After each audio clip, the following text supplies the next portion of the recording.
인생은 마치 놀이동산 같습니다. 거기서 롤러코스터를 타는 것과 같아요. 기분 좋게 천천히 올라가다가 갑자기 아래로 떨어집니다. 그러면 사람들이 막 죽는다고 소리를 쳐요. 조금 있으면 또 다시 위로 올라가는데 그때쯤은 마음이 다시 진정이 됩니다. 그러다가 다시 밑으로 떨어지는데 이번에는 그냥 떨어지지 않고 또 빙글빙글 돌아요. 그리고 한동안은 거꾸로 가기도 합니다. 정말 정신이 하나도 없습니다. 그럼 이제 다 된 거죠. 인생이 그와 같습니다. 좋은 날만 있지 않고 나이가 많이 들고 모든 게 안정됐다고 생각해도 큰 태풍이 칠 때가 있어요. 그때는 정말 기가 막힙니다. 남들은 다 평안한 것 같고 여행도 또 다 잘 다니고 다 누리고 사는 것 같은데 내 팔자는 왜 이 모양인가 그런 생각이 들어요. 여러분 그러나 기억하십시오. 머물러 있는 태풍은 없습니다. 다 지나가기 마련이에요. 힘들고 어렵다고 막 살아서는 절대 안 되는 거 여러분 아시죠? 그때 아주 조심하셔야 합니다. 이유가 있습니다. 나중에 좋은 날을 맞이할 기회를 놓치실 수도 있어요. 그래서 힘들고 어려울 때 잘 참고 잘 지내셔야 합니다. 인생의 태풍이 왔을 때 정신을 바짝 차리고 아버지는 나에게 좋은 걸 주신다.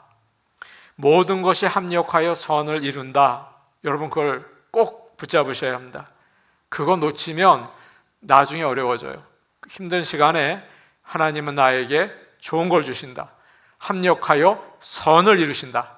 그걸 꼭 믿으시고 에스더와 같이 죽으면 죽으리이다. 하나님 붙잡고 잘 이겨내시기 바랍니다. 죽을 때 오겠죠? 왜 안 오겠어요? 잘 지나가십시오. 하나님 붙잡고 천국 가게 될 줄로 믿습니다. 아멘.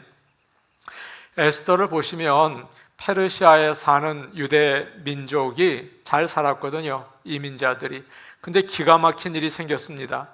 아말렉의 자손인 하만이 모르드게와 그의 자손 유다 민족 전체를 죽이도록 왕에게 허락을 받은 것입니다. 모르드게는 왕비였던 에스더에게 도움을 구하죠. 내가 왕에게 가서 우리 민족을 좀 살려달라고 부탁을 해주면 좋겠다. 그러나 에스더는 망설입니다. 그 나라에는 누구든지 왕이 부르기 전에 먼저 왕에게 가면 그 즉시 죽이는 법이 있었거든요. 왕을 자꾸 암살을 하니까 그런 법을 만든 거예요. 그래서 걱정하고 주저하고 있는 에스더에게 모르드게가 아주 놀라운 권면을 해요. 이 권면이 낙심한 인생을 살아가는 저와 여러분에게 큰 도전과 힘이 되기를 원합니다. 14절 말씀 우리 같이 보겠습니다. 14절 말씀입니다. 예, 같이 보겠습니다. 시작. 이때에 내가 만일 잠잠하여 말이 없으면 유다인 중에 다른 데로 말미암아 노임과 구원을 얻으려니와 너와 내 아버지 집은 멸망하리라. 내가 왕후의 자리를 얻은 것이 이 때를 위함이 아닌지 누가 알겠느냐 하니, 모르드게가 이야기하는 거죠. 이때에 네가 말없이 가만히 있으면 유다 사람들은 다른 방법으로 구원을 받을 거다라고 이야기합니다. 사랑하는 여러분, 하나님은 이 세상을 창조하셨습니다. 그리고 그의 뜻대로 이루어 나가세요. 하나님은 사람들을 통해서 일하십니다. 여러분과 저를 통해서 일하시죠. 만일 우리가 하나님의 명령을 거절한다면 다른 사람들을 통해서 그 목적을 이루세요. 마치 LA에서 인천 가는 비행기와 같습니다. 여러분 비행기를 타시면 마음대로 하시죠. 책도 보고 영화도 보고 그래요.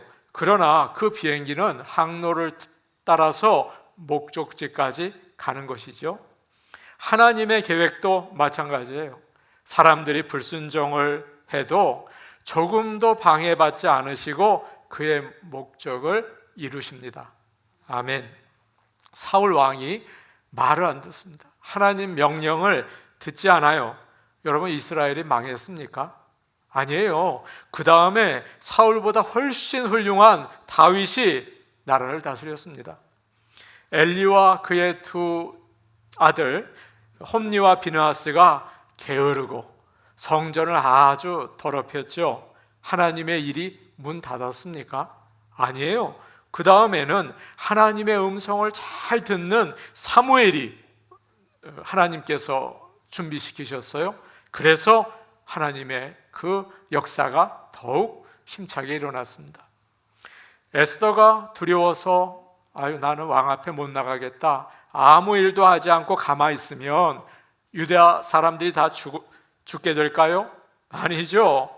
하나님은 분명히 다른 사람을 세우셔서 구원하셨을 거예요. 저는 이 말씀을 묵상하면서 요셉이 나중에 그의 형들에게 한 말이 생각납니다. 여러분도 아시죠?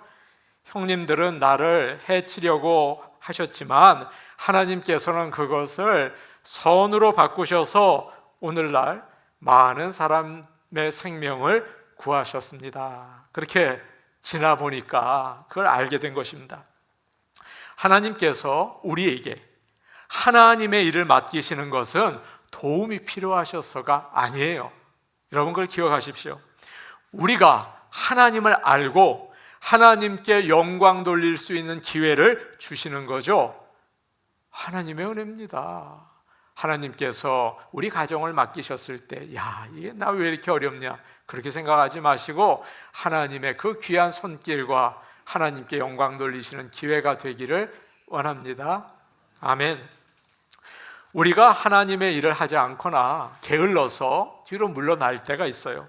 그럴 때 하나님께서는 그만두게 하십니다. 목사도 대강하고 그러면 그만두게 하세요. 그리고 쉬게 하십니다. 대신에 잘할 수 있는, 열심 있는 사람을 시키세요. 우리가 봉사하지 않고 또 전도하지 않으면 그래, 쉬어라. 그리고 하나님은 다른 사람들을 통해서 그 일을 힘차게 해나가시는 것을 여러분 기억하시기를 바랍니다. 남미에서 아주 뜨거운 부흥이 일어나고 있다고 합니다. 여기 미국 사람들 게을러 있으면 또 거기서 힘차게 주의 구원의 역사가 일어나는 거죠. 그리고 모르드게가 이제 에스더에게 이렇게 말을 합니다. 네가 왕후가 된 것이 바로 이때를 위한 것인지 누가 알겠느냐라고 이야기를 해요. 하나님께서 너를 그 자리에 있게 한 것이 이번 일을 위한 뜻이라면 어떻게 하겠는가라고 이야기하는 거죠. 모르드게가 지금 에스더에게 하나님이 주신 사명을 깨닫게 하는 것입니다. 이 말에 에스더가 정신이 번쩍 났어요. 여러분 지금 가정에 계시죠? 또 직장에 계시죠? 하나님이 그 자리에 있게 한 것이 이때를 위한 게 아닌지 어떻게 하는가라고 말씀하시는 겁니다. 에스더는 포로로 잡혀온 유다인 집에서 태어났습니다. 그리고 어릴 때 부모가 그만 다 돌아가셨어요. 그래서 고아로 자랐습니다. 그런데 그 에스더가 페르시아의 왕비가 된 것입니다. 여러분, 우연이었을까요? 에스더가 너무 예뻐서 막 수백 명 중에서 아주 얼굴이 너무 예뻐서 그런 겁니까? 아니면 에스더 뒤에 누군가가 힘을 써서 그렇게 된 겁니까? 아니에요. 하나님께서 특별한 계획을 가지고 너를 그곳에 세우셨다. 네가 지금 왕비가 된 것은 하나님의 뜻이 있어 라고 얘기하면서 그걸 생각하라는 거죠. 에스더는 왕후의 자리에 있었지만 지금까지 그 뜻을 몰랐습니다. 그저 하루하루 주어지는 대로 산 거예요. 내 팔자련이 그런 거죠. 자신이 유다인이라는 사실을 감췄다고 했죠. 왜 그런 겁니까? 페르시아 사람과 똑같이 살았다는 것입니다. 믿지 않는 사람처럼 나 그냥 내 인생 여기까지 흘러왔지 라고 한 거예요. 그런데 모르드게가 유다 사람들이 다 죽게 된 위기의 순간에 에스더에게 하나님께서 왜 너를 그 자리에 있게 하셨는지 너 한번 생각해봐라 라고 한 거죠. 그럴 때 맞아, 하나님의 뜻이 있었구나. 하나님께서 그의 백성을 구하시려고 나를 쓰시려고 이 자리에 놓으셨구나 한 것을 그때서 깨닫게 되었습니다. 사랑하는 여러분, 오늘 아침 우리가 이 말씀을 나누고 있습니다. 한번 생각해 보십시오. 하나님께서 왜 나를 지금 이 자리에 있게 하셨습니까? 여러분을 왜 미국 땅에 머나먼 이곳에 보내셔서 여기서 예배드리게 하셨습니까? 하나님께서 왜 나를 이 가정과 또 이 일터에 두셨을까요? 왜 그 많은 교회 중에 좋은 나무 교회에 와서 예배드리게 하셨을까요? 여러분 한번 생각해 보시지 않겠습니까? 내가 지금 이 자리에 있는 것은 우연이 아닙니다. 물론 내가 열심히 노력을 하고 실패도 했지만 그것만으로 여기까지 온 것은 아니죠. 하나님께는 우연이 없습니다. 분명히 그 뒤에 하나님의 섭리가 있었다는 사실을 여러분 깨달으시기를 축복합니다. 아멘. 우리는 내가 어느 자리에 있는가 그것을 너무나 중요하게 생각합니다.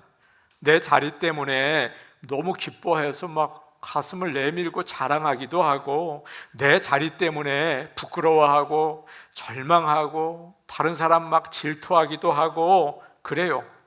여러분 그러지 않습니까? 그런데 하나님은 내가 어느 자리에 있든지 그게 중요한 게 아니에요. 그 자리에서 하나님의 원하시는 뜻을 이루는가, 여러분 이게 참 중요합니다. 설교를 준비하다가 영화를 하나 알게 됐습니다. 그 영화의 이름은 교회 오빠입니다.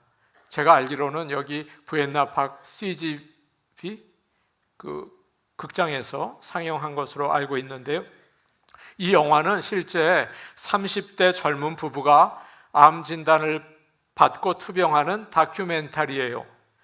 이관희 집사님은 나이 37살이고 IT 회사의 차장이었습니다. 엘리트예요. 엄친아라고 하더라고요. 그런데 아내가 첫 딸을 출산한 지 한 달도 되기 전에 이 남편이 대장암 4기 진단을 받았습니다. 외아들이었거든요. 시한부 진단을 받은 것을 알고 이 어머니가 아들보다 먼저 목숨을 끊었어요. 자살을 한 거예요. 어머니가 떠난 지 5개월 후에 이 아내가 혈액암 4기 진단을 받게 되었습니다. 세상에 여러분 어떻게 이런 일이 있겠습니까? 이런 무서운 폭풍 앞에서 이 부부가 절망하고 이 부부가 울면서 모든 것을 포기했을까요? 아니에요. 욥과 같이 이해할 수 없는 이 기가 막힌 상황에서 이관희 집사님은 욥처럼 아무것도 원망하지 않고 하나님께 감사했어요. 그리고 주어진 하루하루를 이제 남은 시간 얼마 없으니까 사람들을 사랑해야겠다. 그리고 사랑하면서 살려고 애를 썼습니다. 저는 그 영화에서 그의 말이 너무나 감동적이었어요. 여러분 한번 들어보세요. 정말 암 치료를 받으면서 얼굴이 시꺼매가지고서 이 얘기를 하는 거예요. 공대생들은 항상 손익계산서를 써요. 항상 플러스 마이너스를 생각하죠. 지금까지 살아오면서 내가 누려왔던 은혜는 플러스예요. 거기서 내가 당하는 고통과 절망을 마이너스 하면요, 결과는 항상 플러스예요. 우리가 힘들어하고 절망하는 이유는 지금 당한 고통만 집착하기 때문이에요. 내 삶 전체를 보았을 때 내가 받은 은혜를 다 계산해 보면 감히 하나님을 원망할 수 없다는 게 제 결론이에요 라고 이야기를 해요. 그의 모습이 많은 사람에게 위로를 주고 하나님의 영광을 나타냈습니다. 그는 2017년 KBS에서 가족의 암을 다룬 스페셜 다큐멘터리에 출연한 후에 1년 뒤에 세상을 떠났습니다. 이관희 집사님은 자신이 처한 고통 가운데에서 자신이 있는 자리에서 하나님께 영광을 돌리며 살았습니다. 사랑하는 여러분, 많은 사람들이 더 좋은 곳에 살기 원하죠. 이 동네보다는 저 동네가 낫다. 더 많은 일을 하고 더 많은 돈을 버는 자리에 가기 원하죠. 우리 중에는 야, 미국에 살까? 한국이 낫다는데 한국 갈까? 그런 사람도 있고, 내가 여기서 일할까? 다른 데서 일할까? 그거 생각하느라고 아무것도 못해요. 그러면서 하나님, 나에게 더 좋은 형편으로 옮겨주십시오, 그런 기도를 하죠. 그것은 하나님께서 어떻게 일하시는지 모르기 때문입니다. 하나님은 우리가 하나님께서 심으신 자리에서 그의 뜻을 이루며 살기를 원하세요. 내가 심겨진 곳은 귀한 곳이에요. 하나님이 심으셨거든요. 그렇기 때문에 주위를 돌아보십시오. 하나님이 나를 어떻게 사용하기 원하시는지, 내 영감님을 잘 돌보라는구나, 내 아내를 사랑하려는구나, 내 아이들을 격려해 주려는구나, 이 교인들에게 하나님의 그 구원의 복음을 전하라는 거로구나. 여러분, 그걸 기억하셔야 합니다. 그래서 하나님의 뜻을 여러분이 심겨진 자리에서 감당해 내시기를 축복합니다.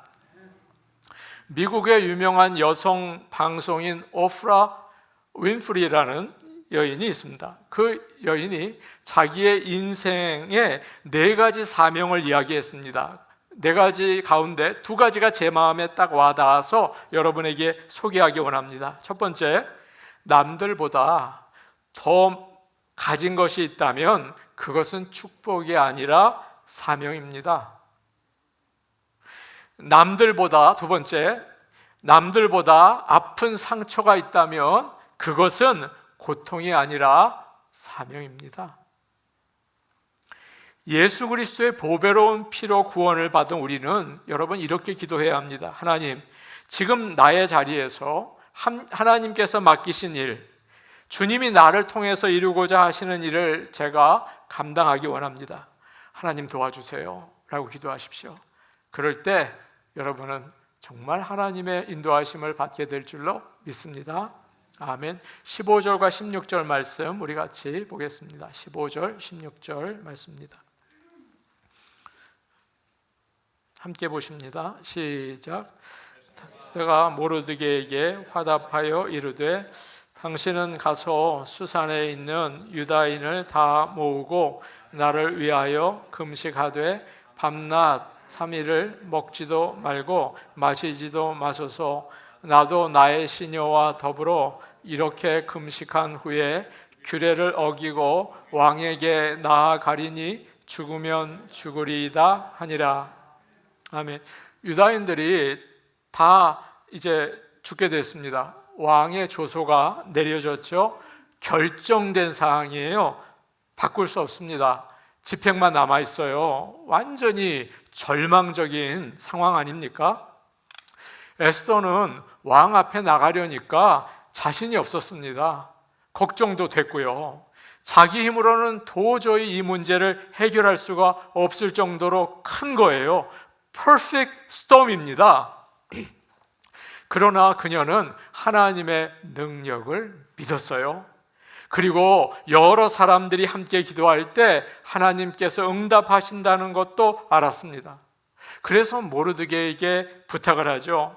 수산성에 있는 모든 유다 사람들을 모으고 아무것도 먹지 말고 마시지도 말고 나를 위해서 밤낮 3일 동안 금식하며 기도해 주세요 라고 부탁을 합니다. 지금 에스더는 2가지 방법으로 하나님께 도움을 구하고 있죠. 하나는 금식하며 기도하는 것이고, 또 다른 하나는 합심하며 기도하는 것입니다. 이 2가지 모두 하나님을 움직이는 강한 힘을 가지고 있어요. 주일 아침 예배 전에 우리가 함께 기도하는 것은 강한 힘을 가지고 있어요. 예수님께서 말씀하셨습니다. 진실로 다시 너희에게 이르노니 너희 중에 2 사람이 땅에서 합심하여 무엇이든지 구하면 하늘에 계신 내 아버지께서 그들을 위하여 이루게 하시리라. 야고보서 5장에는 이런 말씀이 있습니다. 그러므로 너희 죄를 서로 고백하고 병이 낫기 위하여 서로 기도하라. 의인의 간구는 역사하는 힘이 큼이니라. 의인이 딴 사람이 아니에요. 예수 믿는 자들인 것을 여러분 아시기를 바랍니다. 하나님은 소돔과 고모라 사람들이 얼마나 죄가 많은지 정말 다 불러 심판하려고 하셨습니다.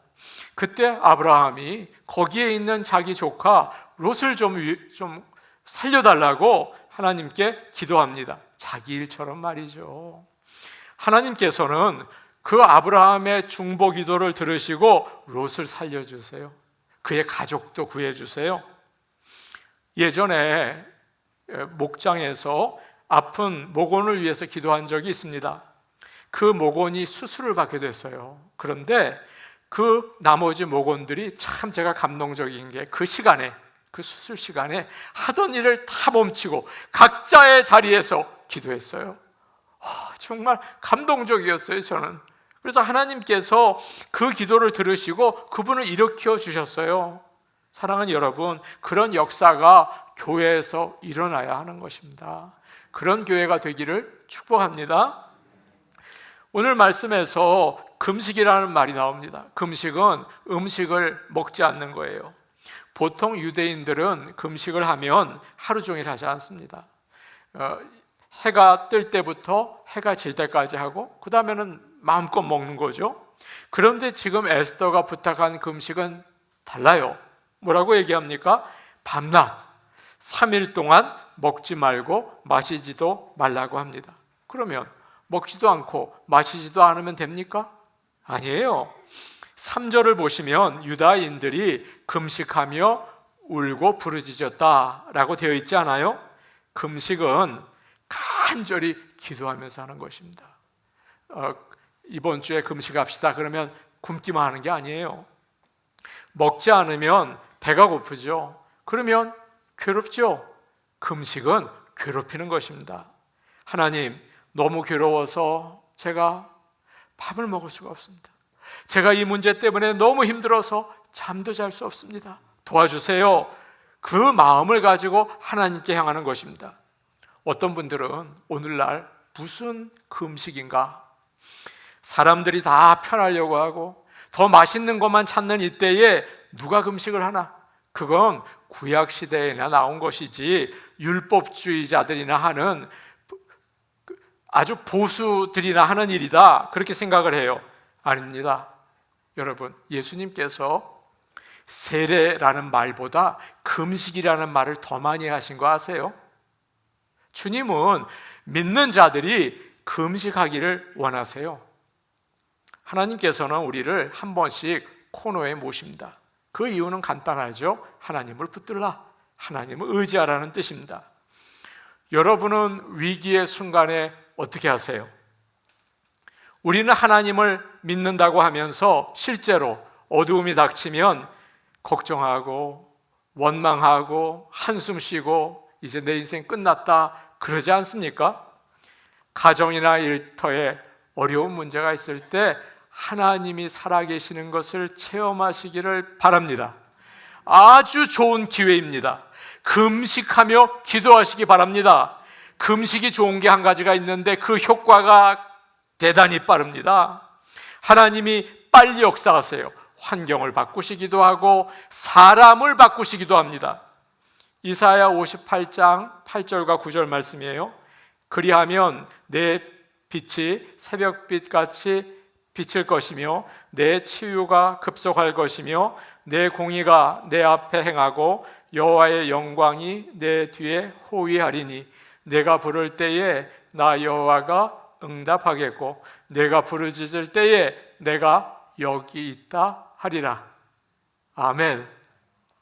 제가 아는 목사님들 중에 김 목사님이라고 계십니다. 저랑 아주 친했습니다. 이 목사님에게는 두 아들이 있습니다. 어느 날 그 아래 아이가 눈이 아파서 병원에 갔습니다. 그런데 이 아이 눈에 암이 생겼다는 거예요. 그래서 그 눈의 시력을 제거하는 수술을 받았습니다. 한쪽 눈이 없는 거죠. 그리고 나서 다른 쪽으로 퍼질 위험이 있어서 한국에 나가서 치료하고 돌아오곤 했어요. 저는 그 사실을 몰랐거든요. 그런데 그 가족이 저희랑 같이 목사님, 우리 식사 좀 합시다. 아침에. 절대 식사 안 하는 겁니다. 알고 봤더니 목사님 가정은 아침 식사를 하지 않아요. 목사님이 매일 새벽 기도회 다녀오셔서 아침을 먹지 못하고 얼굴이 시꺼멓게 있는 것을 보곤 했습니다. 그 가정은 평생 아침을 금식하기로 했어요. 이렇게 어려운 시간이 그 가정에게 있었습니다. 그러나 그 가정은 언제나 하나님의 은혜와 축복이 가득했습니다. 제가 보고 부러울 정도였습니다. 하나님이 얼마나 사랑하시는지 놀랄 지경이었어요. 여러분, 어려움이 있습니까? 회개할 일이 있습니까? 하나님께 나가셔야 합니까? 조용히 금식 한번 해보지 않으시겠어요? 하나님의 응답이 속히 임하고 은혜와 축복이 넘칠 것을 믿으시기를 바랍니다. 에스더는 모르드게와 수산성의 유대 백성에게 금식을 부탁하고 자신도 금식을 하죠. 3일을 하고 나서 어떻게 합니까? 야, 이제 하나님이 내가 기도했으니까 알아서 해주시겠지. 가만히 있었습니까? 아니죠. 여러분이 다 아시는 그 명대사를 하죠. 16절 말씀 우리 다시 한번 보겠습니다. 16절 말씀입니다. 같이 읽습니다. 시작.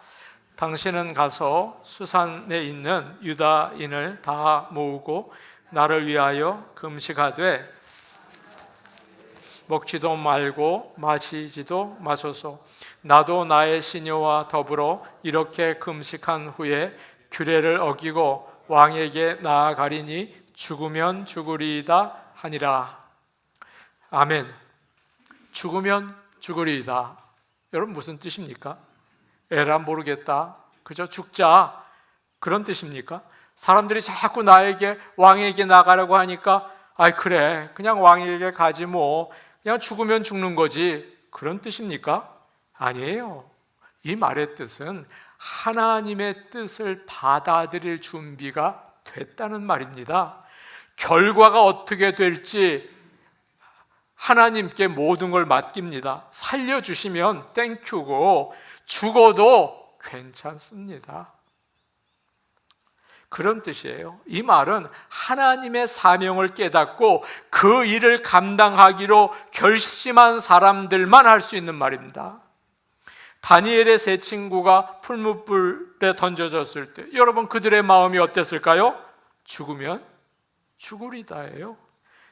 사도 바울이 3차 전도 여행을 마치고 예루살렘으로 갈 때 많은 사람들이 가지 말라고, 가면 잡혀서 죽는다고 말렸어요. 그러나 그는 예루살렘에 갑니다. 그 마음이 어땠을까요? 죽으면 죽으리다, 그거였죠.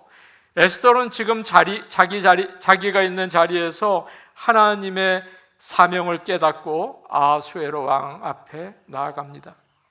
주님은 말씀하셨습니다.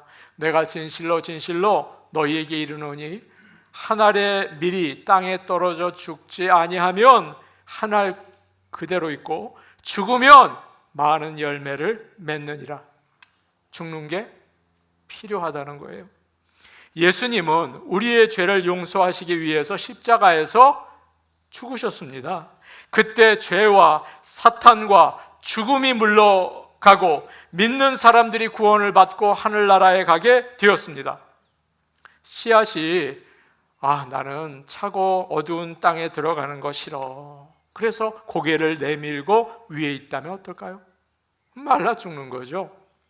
우리도 그래요. 죽지 않으려고 얼마나 애를 쓰는지, 자존심이요, 교회를 30년 다녀도 작은 상처도 못 참아요. 누가 뭐라고 하면 왜 나에게, 내가 잘못한 것도 없는데 왜 그러냐고 절대 가만히 있지 못합니다. 그러나 씨앗처럼 땅에 들어가서 이름도 없이 빛도 없이 죽을 수 있다면, 그러면 얘기는 달라집니다. 어느 신혼부부가 해외여행을 준비했습니다. 작은 월급을 받아서 근근히 살고 있는데 푼돈을 모아서 해외여행을 준비했습니다. 이제는 티켓만 사면 됩니다. 너무 기뻤어요. 그런데 주일 예배 때 그 문제가 생겼습니다. 목사님이 설교를 하시다가, 여러분 지금 인도네시아에 급하게 선교비가 필요합니다. 마음의 감동이 되시는 분이 계시다면 얼마 헌금해 주세요 라고 하셨어요. 근데 기가 막힌 일은 그 액수가 이 부부가 준비한 여행비와 똑같은 거예요. 정말 이 부부가 의논을 했습니다. 여보, 액수가 똑같아. 이거 어떡하지? 하나님이 우리에게 말씀하시는 것 같아. 헌금합시다. 그래서 이 부부가 여행을 포기하고 준게 드렸어요. 그리고 나니 여행 간 거는 저리 가라예요. 큰 은혜를 받게 되었습니다. 사랑하는 여러분, 사명이라는 찬양이 있습니다. 지난 성금요일 때 우리가 그 찬양을 들었죠.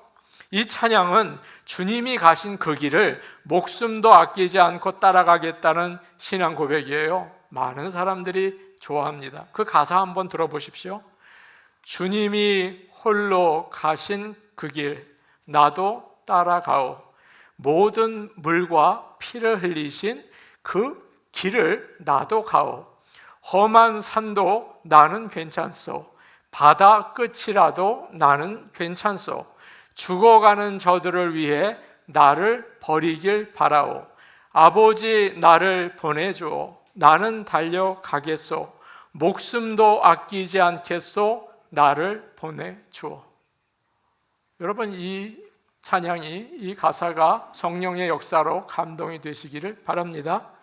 이 찬양처럼 주님은 우리를 구원하시기 위해서 십자가를 지시고 죽으셨습니다. 우리도 따라가야 합니다.